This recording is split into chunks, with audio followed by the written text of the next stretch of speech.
Guys, welcome back to another video. मेरा नाम है आकाश विश्वकर्मा और आपका स्वागत है हमारे यूट्यूब चैनल नालंदा ग्रुप पर। आज हम पढ़ने वाले हैं विद्युत धारा के बारे में, इलेक्ट्रिक करंट के बारे में। इससे पहले हम प्रकाश के बहुत से वीडियो बना चुके हैं और प्रकाश के बारे में आप लोग पीछे देख चुके हैं। ठीक, आज हम शुरू करेंगे उसी श्रेणी में आगे बढ़ते हुए विद्युत धारा। तो विद्युत धारा क्या चीज है, विद्युत धारा में किन किन अवयवों को, घरेलू इंस्ट्रूमेंट्स, इन सब चीजों को पढ़ना है हमें। तो चलते हैं, शुरू करते हैं। सबसे पहला पॉइंट आता है आवेश। क्या आता है? आवेश, चार्ज, या कहीं कहीं से लिखा रहता है विद्युत आवेश, इलेक्ट्रिक चार्ज, वही बात है। तो आवेश क्या होता है जरा समझिए। आवेश किसी वस्तु का वह गुण है जो उसमें विद्युत बल उत्पन्न करता है। जैसे समझिए, ये कोई दो सबस्टांस है, कोई दो पिंड है या कोई दो वस्तु हैं। अब वस्तु ये हो गया M1 और यह वस्तु हो गया M2। ठीक, अब देखिए, हम जानते हैं क्लास 9 में आप लोगों ने पढ़ा है कि जब दो वस्तुओं में द्रव्यमान होता है तो उनको क्या होता है, उनके बीच एक बल लगता है जिसे कहते हैं गुरुत्वाकर्षण बल। कौन सा बल कहते हैं? गुरुत्वाकर्षण बल, कर्षण बल। ठीक है ना। अब समझिए, गुरुत्वाकर्षण बल क्यों लगा? क्योंकि वस्तु का गुण जो था वह गुण क्या था? द्रव्यमान था। क्या था? द्रव्यमान था। उसी प्रकार से अगर वस्तु का गुण क्या है? आवेश है, आवेश है, तो इसके बीच कौन सा बल लगेगा? विद्युत बल लगेगा। कौन सा बल लगेगा? विद्युत बल लगेगा। ठीक है ना। तो मान लो इसके पास आवेश है कुछ Q1, इसके पास Q2 कुछ आवेश है, तो इनके बीच एक विद्युत बल लगना शुरू हो जाता है। तो आवेश क्या हो गया? आवेश किसी वस्तु का वह गुण है जो दो वस्तुओं में विद्युत बल उत्पन्न करता है। क्या उत्पन्न करता है? विद्युत बल उत्पन्न करता है। लिख लीजिए इसको। आवेश किसी वस्तु का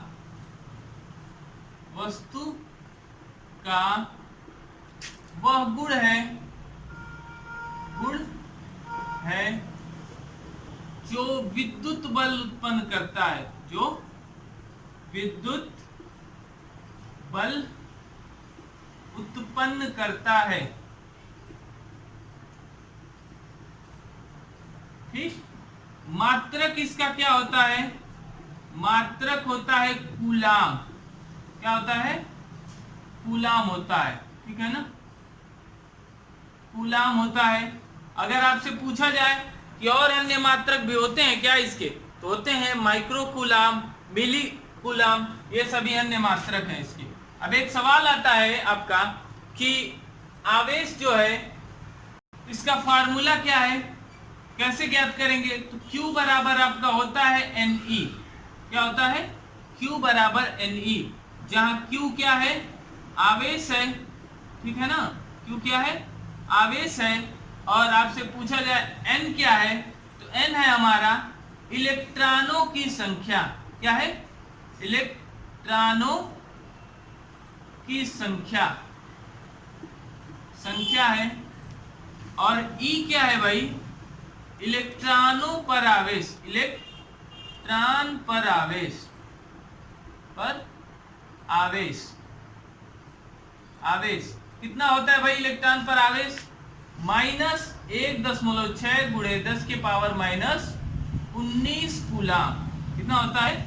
-1.6 गुणे 10 के पावर -19 कूलाम होता है। ठीक है ना। अगर आपसे पूछा जाए प्रोटॉन पर कितना होता है, तो इतना ही होता है प्रोटॉन पर भी, बस धनावेश होता है। कैसा आवेश होता है? ऐसे लिखेंगे, +1.6 × 10⁻⁻19 कूलाम। ठीक, तो ये था हमारा आवेश। आवेश के प्रकार के बारे में बात करते हैं। किस चीज के? आवेश के प्रकार। तो आवेश के दो प्रकार होते हैं। कौन कौन से भाई? एक होता है धनावेश। क्या होता है? धनावेश। और दूसरा होता है ऋणावेश। ऋणावेश। अगर पूछे धनावेश क्या होता है, तो अगर किसी वस्तु में से इलेक्ट्रॉन को बाहर निकालेंगे तो बचा हुआ जो प्रोटॉन होता है वो अधिक हो जाता है इलेक्ट्रॉनों से, उसी को क्या कहते हैं, धनावेश कहते हैं। अर्थात इलेक्ट्रॉन निकालने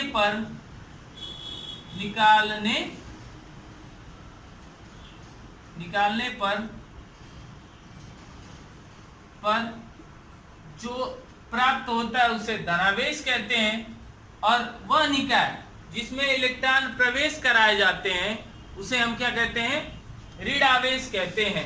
ठीक है ना। अब एक चीज ध्यान दीजिए, अर्थात कोई सबस्टांस है, इसको हमें क्या करना है, धनावेश सिद्ध करना है, पॉजिटिवली चार्ज करना है। तो समझिए जरा कैसे करेंगे पॉजिटिवली चार्ज। इसमें हमें क्या करना पड़ेगा, इसमें धनावेश बढ़ाना है, तो हम इसमें से बाहर निकालेंगे इलेक्ट्रॉनों को बाहर निकालेंगे तो इसमें जो प्रोटॉन हो जाएंगे वो अधिक हो जाएंगे। ठीक, अतः ये क्या हो जाएगा, पिंड धनावेशित हो जाएगा।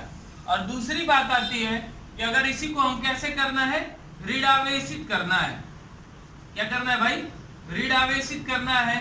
तो ऋणावेशित कैसे करेंगे, इसमें इलेक्ट्रॉनों को प्रवेश कराएंगे। क्या कराएंगे, इलेक्ट्रॉनों को प्रवेश कराएंगे। ठीक है ना।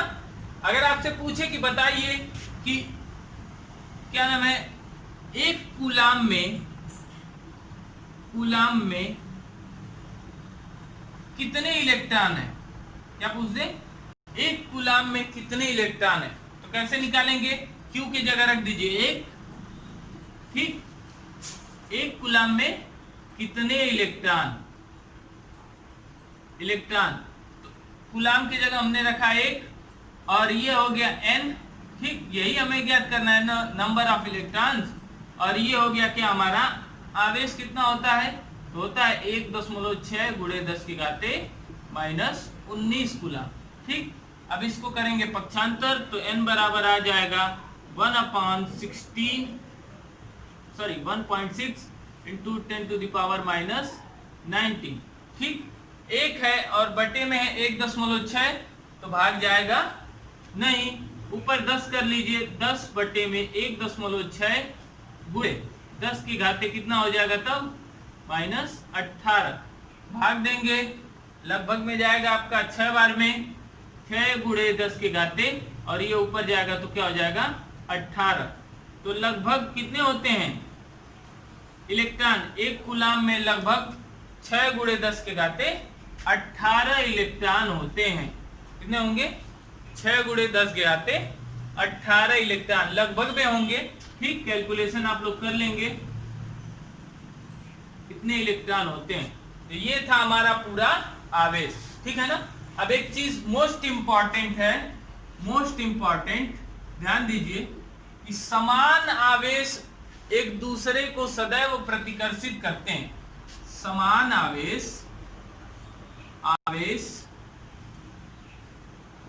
क्या करते हैं, एक दूसरे को आवेशों में प्रतिकर्षण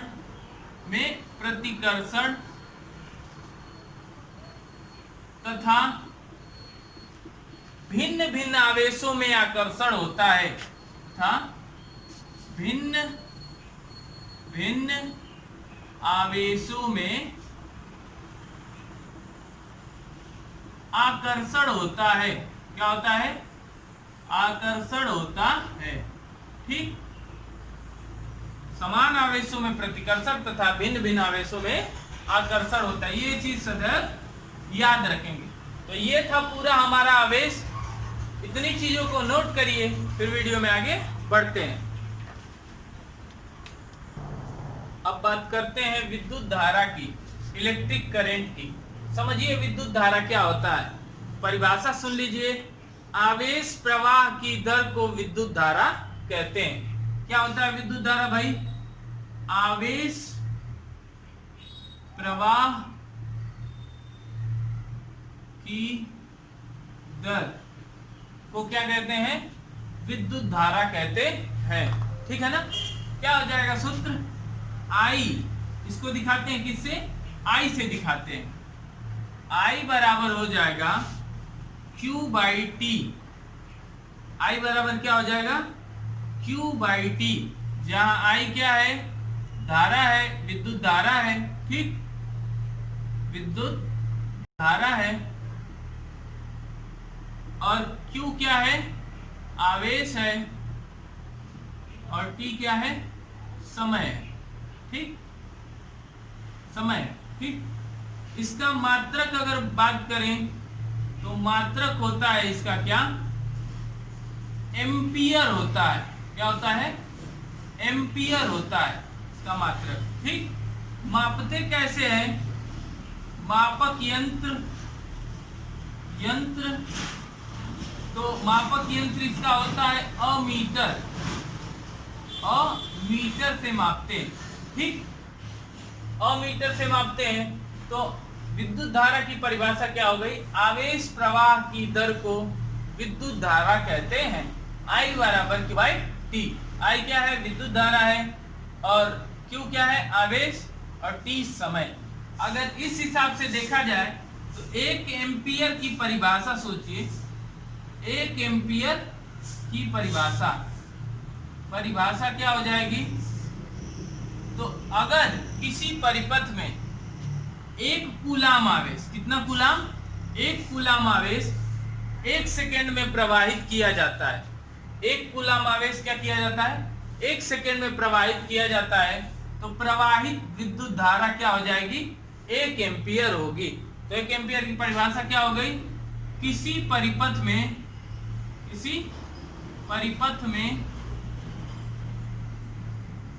1 कूलाम आवेश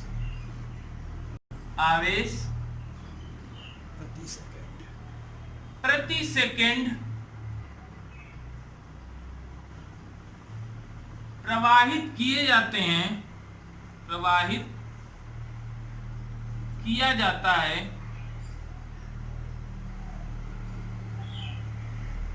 तो प्रवाहित धारा क्या होगी, धारा 1 एम्पियर होगी, क्या होगी, 1 एम्पियर होगी, ठीक। ये था 1 एम्पियर की परिभाषा। अब एक चीज ध्यान दीजिए कि आवेश प्रवाहित होते हैं तो विद्युत धारा क्या होती है, बहती है हमारी। एक सवाल आता है कि किस दिशा में बहती है विद्युत धारा, किस दिशा में बहती है, तो जिस दिशा में इलेक्ट्रॉन चलते हैं उसके विपरीत दिशा में विद्युत धारा चलती है, विरोधी है इसकी। तो यह किधर चलती है, इलेक्ट्रॉनों के चलने के विपरीत दिशा में, विपरीत दिशा में विद्युत धारा चलती है, विद्युत धारा चलती है, इलेक्ट्रॉनों के चलने के विपरीत दिशा में विद्युत धारा चलती है। अब एक सवाल आता है कि विद्युत धारा कौन सी राशि है, सदिश है कि अदिश है। क्या सवाल आता है, विद्युत धारा सदिश है कि अदिश। तो बता दें यह कैसी राशि है, अदिश राशि है। विद्युत धारा कैसी राशि है, अदिश राशि है, ठीक। अब क्यों है, सवाल आता है क्या, क्यों, क्योंकि जो विद्युत धारा है वह सदिश और अदिश के गुण नहीं होता है, वेक्टर के जो लॉ होते हैं उनको यह विद्युत धारा फॉलो नहीं करता है, सदिश के नियमों का पालन नहीं करता है। क्योंकि क्या होता है, यह सदिश विश्लेषण के नियमों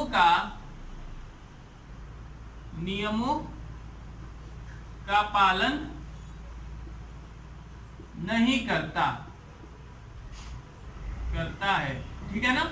इसीलिए विद्युत धारा कैसी राशि है, अदिश राशि है। अगर आपसे पूछा जाए कि कोई परिपथ दिया हुआ है, इसमें क्या है 500 इलेक्ट्रॉन प्रति सेकंड प्रवाहित हो रहे हैं, कोई परिपथ है तो 500 इलेक्ट्रॉन प्रति सेकंड प्रवाहित किए जाते हैं, और पूछ देगा बताइए विद्युत धारा कितना होगा, प्रवाहित विद्युत धारा के मान बताइए। तो कैसे निकालेंगे? I बराबर होता है Q/T, ठीक। और Q कैसे निकालेंगे भाई? Ne। कैसे निकालेंगे? Ne/T। और इलेक्ट्रॉनों की संख्या दे दिया कितना? 500। कितना दे दिया है? 500। और इलेक्ट्रॉनों पर आवेश पता ही है 1.6 गुणे 10 के घाते कितना? -19। माइनस रहेगा आगे, ठीक। और बटे में कह रहा प्रति सेकेंड, यानी समय कितना दिया है? 1 सेकेंड दिया हुआ। तो 16/85 तो हो जाएगा 800 गुणे 10 के घाते -19।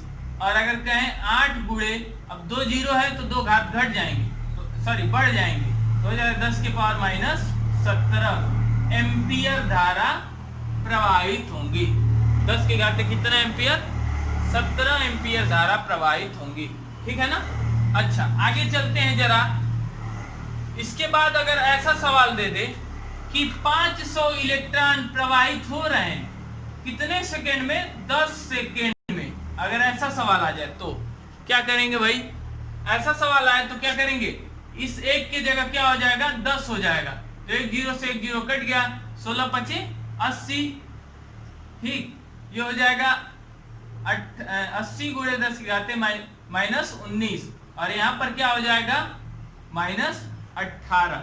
अच्छा, एक बात बताइए, 10 के घाते 18 को क्या कहते हैं? ठीक है ना, 10 के घाते 18 को क्या कहते हैं? इसका आंसर आप लोग देंगे कमेंट बॉक्स में, जरूर से दीजिएगा। 10 के घाते 18 को क्या कहते हैं, ठीक। चलिए, ये था हमारा विद्युत धारा। इतनी चीजों को नोट करिए, फिर वीडियो में आगे बढ़ते हैं। अब बात करते हैं विद्युत विभव की। किसकी बात करेंगे? विद्युत विभव की, इलेक्ट्रिक पोटेंशियल की। तो समझिए, इलेक्ट्रिक पोटेंशियल की परिभाषा, एकांक धनावेश को क्या रहेगा भाई? एकांक धनावेश, बिंदु आवेश है कोई, कैसा चार्ज है भाई? पॉजिटिवली चार्ज है। एकांक धनावेश को अनंत से विद्युत क्षेत्र में किसी बिंदु तक लाने में किया गया कार्य विद्युत विभव कहलाता है। यहाँ पे मान लीजिए कोई विद्युत क्षेत्र है, ठीक। ये कोई विद्युत क्षेत्र है, ई है, ठीक। अब हमने क्या किया? इस एकांक धनावेश को यहाँ पर लेके आया, कहां से? अनंत से। तो यही जो कार्य हमने किया ना, W, इसी को हम क्या कहते हैं? विद्युत विभव कहते हैं। तो परिभाषा क्या हो गई हमारी? एकांक धनावेश को अनंत से विद्युत क्षेत्र में किसी बिंदु तक लाने में किया गया कार्य क्या कहलाता है? विद्युत विभव कहलाता है। लिख लीजिए, एकांक धनावेश को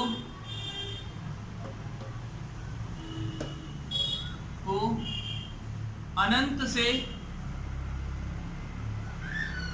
विद्युत क्षेत्र में किसी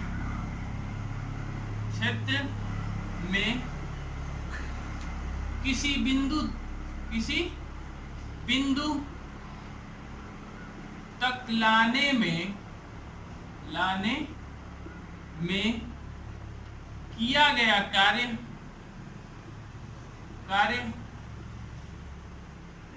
क्या कहलाता है? विद्युत विभव कहलाता है। विद्युत विभव कहलाता है, ठीक। अगर बात करें फार्मूले की, तो विद्युत विभव बराबर होता है, विद्युत विभव बराबर क्या हो जाएगा? कार्य लाने में किया गया कार्य बटे में आवेश। बटे में क्या हो जाएगा? आवेश। विभव को दर्शाते हैं V से। किससे दर्शाते हैं? V से, कैपिटल V से। और कार्य हमारा हो गया W, और आवेश हो गया हमारा Q, या Q0 कहीं गए यूज कर देते हैं, ठीक है ना। तो Q0 भी कह सकते हैं, क्योंकि ये बिंदु आवेश है, एकांक धनावेश है। तो ये क्या हो जाएगा? V हमारा क्या है? विभव है, W कार्य है, और Q0 क्या है? एकांक धनावेश है। क्या है? एकांक धनावेश है, ठीक है ना। अब बात करें मात्रक की, तो मात्रक क्या हो जाएगा? कार्य का होता है जूल और आवेश का होता है कूलाम।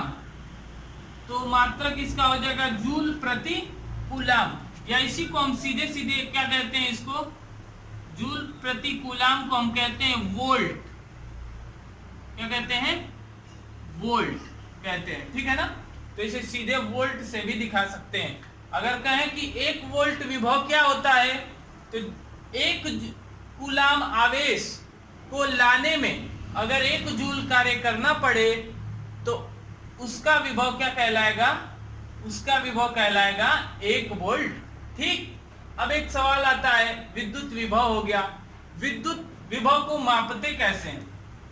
तो मापने के लिए वही वोल्ट से ही मिलता जुलता नाम है, वोल्टमीटर द्वारा, वोल्टमीटर द्वारा मापते हैं। मापक यंत्र है ये, क्या है? यंत्र, जिसको हिंदी में विभव मापी भी कहते हैं। हिंदी में क्या कहते हैं? विभव मापी। वोल्टमीटर का ही हिंदी में नाम है विभव मापी। ठीक। अब आता है सवाल विभवांतर। क्या आता है? विभवांतर। अब देखिए विभवांतर क्या होता है, या विद्युत विभवांतर, पोटेंशियल डिफरेंस कहते हैं इसे, डिफरेंस, पोटेंशियल डिफरेंस। समझिए पोटेंशियल डिफरेंस क्या होता है। अगर हम एकांक आवेश को विद्युत क्षेत्र में ही एक बिंदु से दूसरी बिंदु तक ले जाने में कोई कार्य कर रहे हैं तो उसे पोटेंशियल डिफरेंस या विभवांतर कहते हैं। क्या कहते हैं? विभवांतर कहते हैं। जैसे ये कोई एक बड़ा सा विद्युत क्षेत्र है, ठीक, ये है ई हमारा। अब यहाँ कोई बिंदु है P1 और P1 से हम कहाँ लेके जा रहे हैं? आवेश को P2 तक लेके जा रहे हैं, ठीक है ना। कहाँ तक लेके जा रहे हैं? P2 तक लेके जा रहे हैं। तो अगर कहा जाए कि कार्य W हो गया, आवेश हमारा है Q0 वही, तब इस विभव को क्या कहेंगे? विभवांतर कहेंगे। ठीक। तो क्या हो गया विभवांतर की परिभाषा? एकांक धनावेश को एक विद्युत क्षेत्र में ही एक बिंदु से दूसरे बिंदु तक ले जाने में जो कार्य किया जाता है उसे विद्युत विभवांतर कहते हैं। ठीक। अब देखिए इसको दिखाते हैं डेल्टा V से। क्या कहते हैं? डेल्टा V से। डेल्टा V बराबर क्या हो जाएगा? W/Q0, जहां डेल्टा V क्या है? विभवांतर है, विभवांतर है। W क्या है भाई? कार्य है, और Q0 एकांक धनावेश है। क्या है? एकांक धनावेश है। ठीक। अब ध्यान दीजिए, एकांक धनावेश हो गया। अगर बात करें इस डेल्टा V को कहीं कहीं ऐसे लिखा मिल जाएगा V2 माइनस V1। बात वही है, अंतिम विभव ऋण प्रारंभिक विभव बराबर हो जाएगा W/Q0, जहां V2 क्या है भाई? अंतिम विभव है, अंतिम विभव,